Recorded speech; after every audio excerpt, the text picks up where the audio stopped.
Y bueno, pues es eso, ese cuestionamiento del darwinismo, él lo justifica muy bien, unos lo aceptan más, otros lo aceptan menos, esto también lo sé por los debates que aquí se levantan, pero bueno, ahí está un trabajo con unos resultados que podemos ver aquí y que hoy nos lo van a comentar y explicar, y luego pues también se puede discutir, ¿eh? Entonces, bueno, pues nada más, ahí estáis Emilio y Guillermo, y ya os organizáis.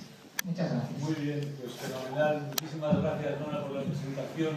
Ha sido un gusto tenerte y todos los días el venir aquí y ver lo bien que tenéis organizado el sistema, tanto dejarse hablar con Javier como en general el personal de la biblioteca, siempre con tan buena disposición para todas las necesidades y todas las cuestiones que van surgiendo a lo largo de los debates. Pues hoy también muchísimas gracias por la presentación. Veo que hay un público bastante heterogéneo, entonces espero que sí.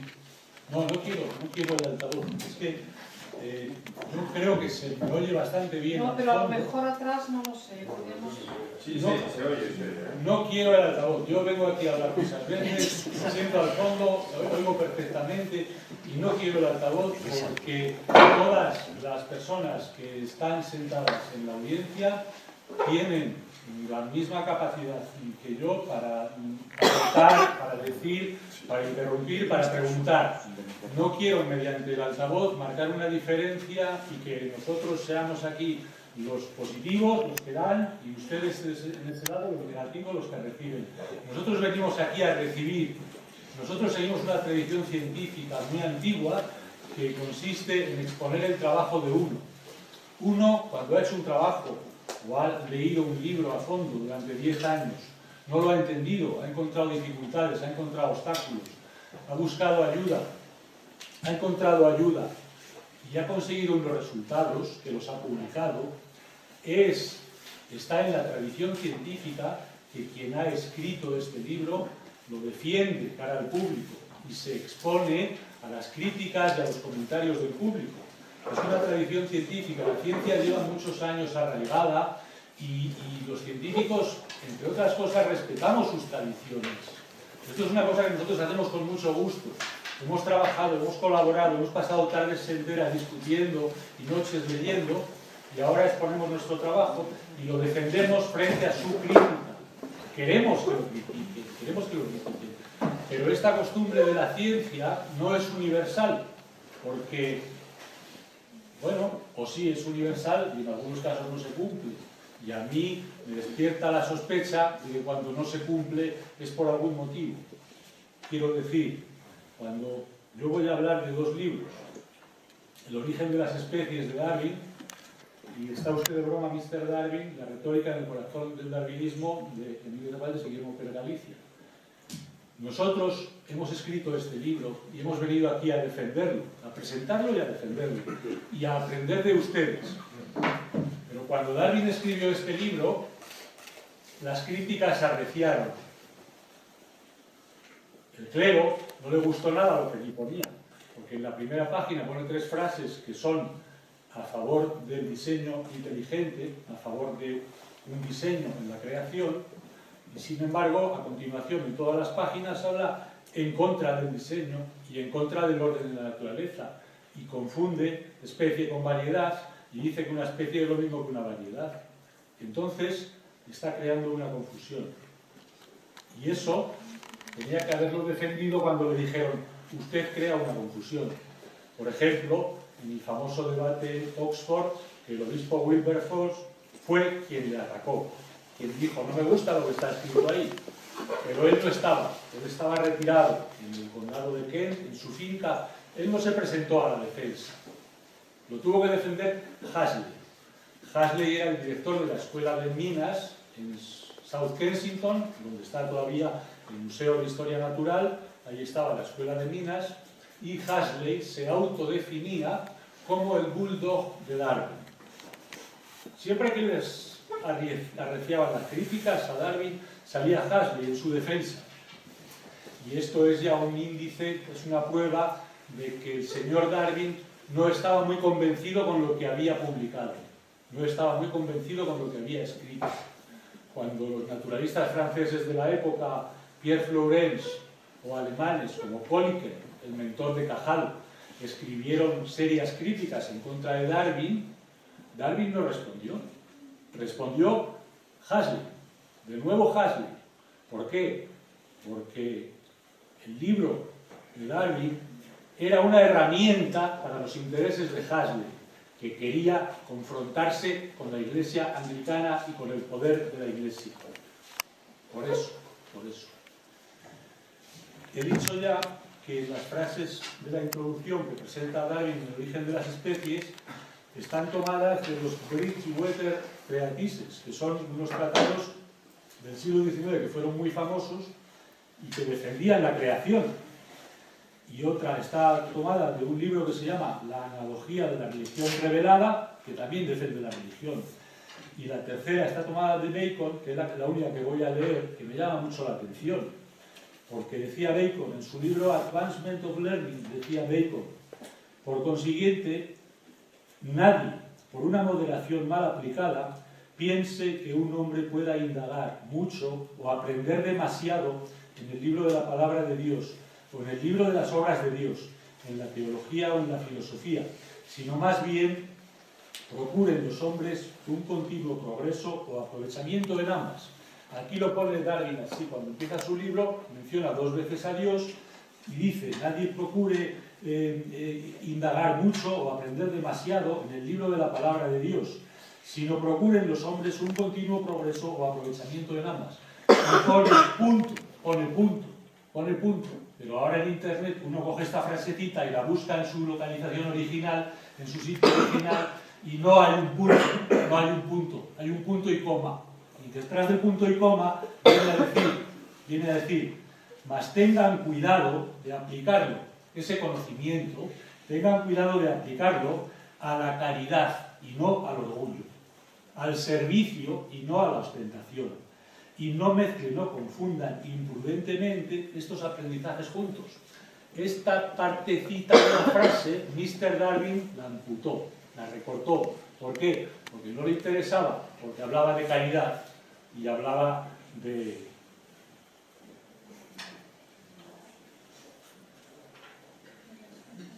servicio, caridad y servicio. Caridad y servicio son 2 conceptos que desde Darwin han desaparecido de la ciencia. Caridad y servicio.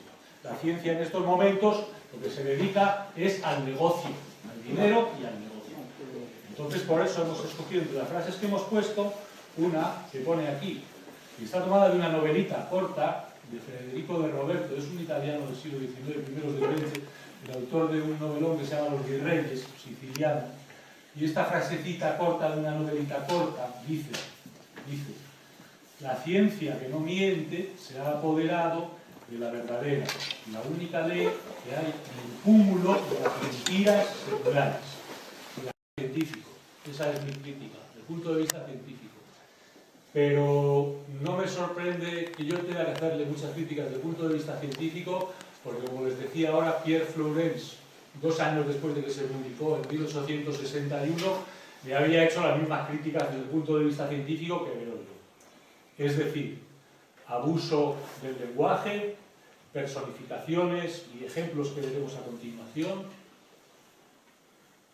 desconocimiento total de la historia natural, porque en el capítulo 2 trata de la variación en la naturaleza, no habla de las categorías taxonómicas, no dice lo que es una especie, no dice lo que es un género, no dice lo que es una familia, no menciona a Linneo en ningún momento, y Linneo es el padre de la taxonomía. De un parte como la mía, una sorpresa también. Bueno, yo me puse muy contento porque cuando me dijo que hablaba de los gatos, a mí me encantan los gatos, y lo de las gallinas y tal, pues yo que tengo una huerta, pues para mí maravilloso, así que me dispuse enseguida a ponerme a leer la obra y desde luego yo estoy sustancialmente de acuerdo con todo lo que ha dicho él. Aunque no quiero ser tan duro con Darwin, porque esto de que le gustara hablar de las gallinas y tal, esto a mí, además, estuve leyendo que a él le encantaba la épica y es una cosa que he descubierto leyendo su obra, la profundísima influencia que tiene de la épica. de tal manera que la conclusión a la que llego yo es que esto se acerca muchísimo más a una obra de épica que a una obra de carácter técnico o científico o de experimentos. Las primeras evocaciones que me venían eran del autor Hesíodo, que va hablando de cómo hay una lucha en la naturaleza, de cómo su hermano que le ha tratado mal, las fuerzas de la naturaleza harán que se equilibre el problema. ¿Y todo esto cómo se puede hacer esto? Pues porque mediante un análisis retórico de cualquier texto se descubre inmediatamente un montón de cosas. Se puede ver, se pone en evidencia de manera inmediata la construcción del texto, sin necesidad ya de recurrir, que eso fue algo que hice posteriormente, recurrir a leer un poquito la vida de Darwin, porque me llamó la atención ciertos ecos que me parecía ver ahí, incluso de Homero. Después supe también que Darwin estuvo muy interesado por la épica inglesa.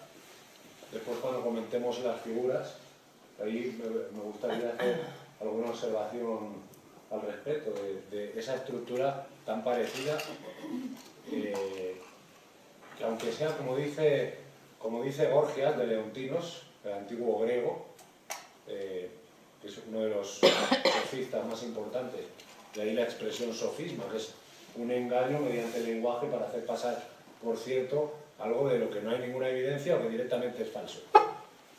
Estoy diciendo que en la obra de Darwin empecé a encontrar una serie de rasgos que me recordaban a la épica, porque la épica es un caso paradigmático de retórica. Gorgias diría que Darwin es un caso paradigmático de épica puesta en prosa. Por ejemplo, el concepto de la aristeia. El concepto de la aristeia es esencial en el género literario épico y viene a ser algo así como que el derecho del más fuerte hace que en la lucha por la vida el hombre aparezca con toda la energía de su naturaleza primitiva. Un personaje realiza una gesta importante, se demuestra como el mejor, acaba prevaleciendo sobre los otros y acaban desapareciendo los demás. De ese personaje, luego hay una genealogía. La genealogía es otro de los puntos clave. Se podría decir que son 3, 4 puntos clave y no más los que configuran lo que es el género literario de la épica. La genealogía es importantísima. Si uno coge la Ilíada, por ejemplo, ve el catálogo de las naves, de todas las naves que van a participar en la guerra de Troya, y va hablando de los mirmidones, va hablando de Aquiles, que es el que guía a los mirmidones, de cómo Aquiles es hijo de Peleo, de cómo tiene una ascendencia de muchos años, hasta remontarse a lo más alto en los dioses. Lo mismo con otros héroes, lo mismo con obras anteriores que no llegaron a ponerse por escrito hasta más tarde de Ilíada y Odisea. Y en todas ellas hay una maraña de figuras retóricas. También está el concepto sin el cual no se puede explicar la épica, un concepto ya desarrollado por los primeros autores griegos y romanos, que es el concepto de la mutación permanente. Un concepto que es el leitmotiv en cualquier obra épica de la antigüedad clásica. Se ve muy bien, como decía antes en Hesíodo, cuando él se pone a hablar del desarrollo que hay en el campo, aparecen distintas figuras, hay redundancias abundantes, igual que pasa en el catálogo de las naves. Parece que en uno de los cantos Homero trata como de aburrir al lector, de cansarle, de hipnotizarle de algún modo para ya ponerle en disposición de lo que es la finalidad de la épica.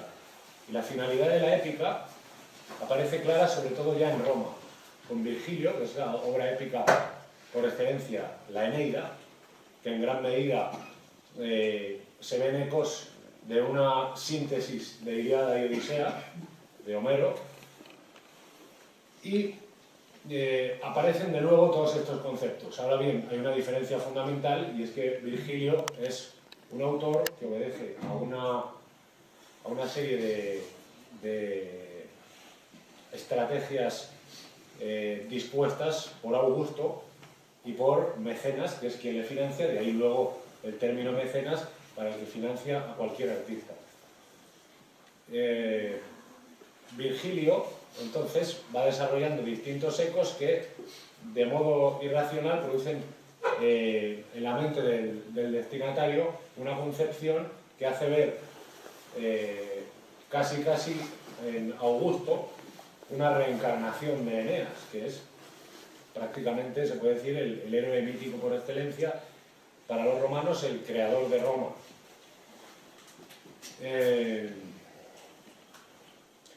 La diferencia, digo, es esta.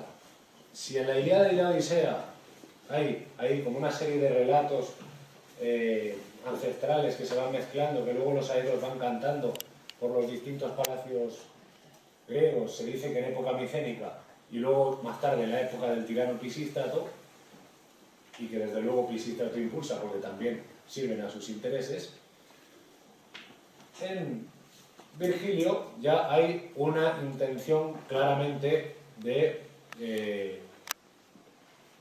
guiar a la población en un sentido, es decir, el sentido eminentemente propagandístico que tiene la épica, que luego se va a ver en todas las literaturas medievales. Se ve en el Mio Cid, que aunque tenga una gran cantidad de rasgos históricos reconocidos, tiene sin embargo ciertos aspectos que son míticos, como la jura de Santa Gadea, que no pudo tener lugar porque el Cid estaba en aquel momento en otro sitio, escoltando un cortejo fúnebre. Otras partes que sí pudieron tener lugar y otras que de hecho tuvieron lugar, y algunas muy heroicas. Lo mismo pasa en otras literaturas. Véase la canción de Roldán, véase el Beowulf, y toda esa maraña, como digo, de antítesis reforzadas por lítotes, conjeries, gradaciones, aposiciones, detalle, hincapié en descripciones para introducir a uno, hipnotizarle para que luego ya enseguida se meta en el relato y de algún modo esté visualizando una realidad paralela, de alguna manera. Creo que eso es lo fundamental que se puede decir respecto a esta maquinaria retórica que sirve, como digo, a lograr el consenso de la audiencia y a que, en el caso de Roma, por ejemplo, sería a encontrar el consenso de la audiencia. Lo mismo que yo veo cuando leo la obra de Darwin, el capítulo 4, lo hemos elegido, por eso se subtitula la retórica en el corazón del darwinismo, porque es el corazón de la obra de Darwin. Es muy interesante esto porque recordar viene de volver a pasar por el corazón.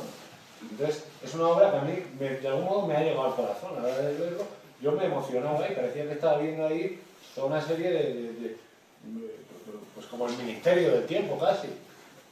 La serie esta de televisión.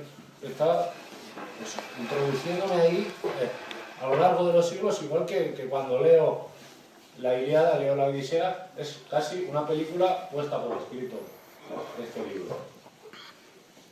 Y creo que es lo que tienes tú que decir al respecto de esto. Bueno, yo lo que debemos ya centrarnos un poco en la figura primera, recordando un poco lo que tú decías, el origen de las especies tiene una sola figura, una sola imagen, que es un árbol genealógico. Este árbol, aquí nada más que tiene números y rayas y puntos, pero este árbol es igual, es idéntico al que podrían haber pintado para ilustrar la Eneida, en donde estaría aquí Eneas arriba y los dioses por encima, y por debajo llegaríamos hasta Octavio Augusto, y esto sería la Filogenia. Y Hesíodo lo establece y luego llega Hecateo y escribe otra obra que se nos ha perdido, pero que él ya va con una intencionalidad de mezcla de lo que es la historia con lo que es el ámbito de la poesía. Entonces, Pero él llega y se ríe de Hesíodo. No, porque Hesíodo dice que hay esta ascendencia, pero en realidad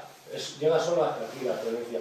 Antes eran otras cosas, aquí, a partir de aquí sí, pero no da ninguna prueba. Entonces, cuando se dice el origen de las especies por medio de la selección natural es la supervivencia de los más aptos, y los más aptos son los que están aquí pintados. Los que no estamos aquí pintados somos otra cosa. Y en algún momento dado, el primer capítulo dice en inglés rogues, y rogues en español se traduce como morralla. O sea, fuera toda esa morralla, quítamelos y déjame con mi padre, con mi abuelo, con Augusto y con la línea Fetén. Entonces, lo mismo que esto luego Darwin no lo defiende, porque no lo defiende y lo tiene que defender Huxley, hoy en día, cuando yo pregunto en mi blog desde hace 8 o 9 años, o en los foros en internet, o en las conferencias, o incluso en las clases, cuando yo pregunto, ¿alguien por favor me explica lo que es la selección natural? Porque como dice el origen de las especies por medio de la selección natural, digo yo que será una explicación, y alguien me lo podrá explicar. Pues no solamente no me lo explica nadie, sino que cuando yo critico, cuando yo digo es que esto no está definido, porque aquí en una página es una cosa, en otra página es otra, entonces quien viene no en defensa de Darwin ni de la selección natural, sino en mi ataque, porque yo voy en contra del dogma, entonces suelen ser anónimos. No hay nunca un profesor establecido que me diga, hombre, por favor, date cuenta de que cometes este error y este error no. ¿Qué es la selección natural? Me preguntaba yo y le dije a Guillermo, ayúdame a entenderlo, esto lo dice en el capítulo 4, la selección natural, aquí esto lo va a explicar. Entonces aquí empezábamos a leer y en el capítulo 4 encontramos verdaderas sorpresas. O sea, al principio hay un párrafo que es el que yo he llamado el párrafo monumental, porque dice cosas verdaderamente increíbles. Llega a decir, por ejemplo, voy a leer bueno, ¿quién hace cargos a un autor que habla de la atracción de la gravedad, pero sin regularse los movimientos de los planetas? Todos sabemos lo que significan e implican las expresiones metafóricas, que son necesarias para la brevedad. Del mismo modo, también es difícil evitar la personificación de la palabra naturaleza, pero por naturaleza quiero decir solo la acción conjunta y el producto de muchas leyes naturales, y por leyes la sucesión de hechos en cuanto son comprobados por nosotros. Ya no puede salir del lío. Y dice, familiarizándose un poco con los términos, estas objeciones tan superficiales quedarán olvidadas. Y ahí cierra la espiral, porque esto tiene forma de espiral y empieza aquí, empieza tomando la parte por el todo. La mejora, que eso lo explicará. Punto 1, sí, déjame, yo digo la metodología. Y luego cierra con eso. El asunto es cuando ha empezado que el modelo suyo para explicar el origen de las especies ha sido la granja, entonces en la granja él ve lo que hacen los granjeros de toda la vida, que es intentar mejorar las especies animales y de plantas, y eso se llama mejora genética, y en inglés se llama breeding. Si tiene un granjero una gallina que pone un huevo a la semana, pues quiere tener gallinas que pongan 2 huevos al día. Entonces coge a las mejores ponedoras y las cruza con los pollos que a su vez proceden de las mejores ponedoras. Y eso es lo que se llama breeding o mejora genética. Entonces él dice, él razona, mejor dicho, dice sin razonar. Dice, si en la granja el granjero selecciona para obtener las mejores variedades, entonces en la naturaleza también se selecciona para obtener las mejores variedades en cada generación. Pero el problema es que él está cometiendo una metonimia, ese es el fallo número 1. Mueve inmediatamente a una persuasión irracional al que se pone ante tal interlocutor. Yo no quisiera que esto fuese un diálogo solo entre Guillermo y yo, porque parece que estamos haciendo aquí un lavado de cerebro masivo también, por eso no debería haber acabado. Entonces, para enfrentar el siguiente recurso, la siguiente figura, que es la interrogación retórica, el asunto es, como Darwin dice, pues, ¿habría alguien capaz de cuestionar este asunto? ¿Habría alguien? Y él pregunta, está hablando de cualquier elucubración suya, pues que todo ha sido puesto a disposición por la selección natural, y la selección natural, pues ¿habría alguien que pusiese en duda estas afirmaciones? Pues claro, es una manera de plantear las cosas que como si yo les dijese ahora, no se van a quedar ustedes callados toda la noche, ¿verdad? Es la pregunta. ¿Se van a quedar callados toda la noche? ¿Eh? No. Pues hablen. Yo creo que la interrogación retórica tiene esa misión. O sea, que yo me hundo. Si ustedes se quedan callados, yo me hundo y me voy. Sí, porque de y he fracasado. De lo contrario, la interrogación retórica estaría cumpliendo los fines que definen tratadistas norteamericanos actuales como la advertencia de que el discurso va a dar un giro irracional. Hay una amenaza soterrada. Hay una amenaza soterrada. Como aquel niño. El niño que iba a casa de su abuela. No me digas que no vas a ir a... No, es que no voy a ir a casa de mi abuela, hoy no voy a comer en casa de mi abuela. No me digas que no vas a ir a casa de mi abuela. Pero ¿cómo no vas a ir? Pero es una interrogación con una cachiporra detrás. Vas a ir a casa de tu abuela. Es una obligación. Sí, esto está lleno, el capítulo 4 está lleno de interrogaciones de este tipo. En ese sentido, en vez de hacer una argumentación por una premisa, otra premisa y una conclusión, una prueba y la conclusión a la prueba, una pregunta, pero ¿cómo no va a ser esto así? Después de haber un montón de palabrería, después de haber hecho una serie de personificaciones y haber tomado la parte que le convenía para hacer el desarrollo de su discurso, empieza a hacer preguntas y las va introduciendo a lo largo de todo el capítulo. ¿Cómo no va a ser esto así? ¿Cómo funcionará esto? Me cansa un poco de buscarlo yo. Era un buen momento por si había alguna intervención, alguna... Sí. ¿Qué interés concreto se le sería a Darwin? ¿O era solo un mercenario del Huxley? Yo mi opinión es que era más bien mercenario del Huxley. Huxley tenía una capacidad de gestión enorme porque era el director de la Escuela de Minas, estamos en 1850, estamos colonizando África, estamos mandando barcos por todo el planeta, por todos los territorios, pero necesitamos técnicos muy activos y muy obedientes, las dos cosas. Personal técnico, ingenieros de minas, navales, de montes, constructores, arquitectos, pero que no te vayan a poner un impedimento moral, no te vayan a decir, no, le tengo que consultar a mi obispo, porque el obispo era el que ponía el freno ahí, porque decía, bueno, estamos en Salamanca, aquí la escuela de Salamanca es el enfrentamiento con el poder, es decir, el rey puede pasar por todos los territorios que quiera, pero a la gente que ahí vive la tiene que respetar. Y aquí estamos en 1860 y pico, en el reparto de África. Las potencias se han reunido en Berlín o se reúnen en Berlín para coger el mapa de África y trazar una cuadrícula y repartírselo. Y eso, ahí la moral es una impedimento.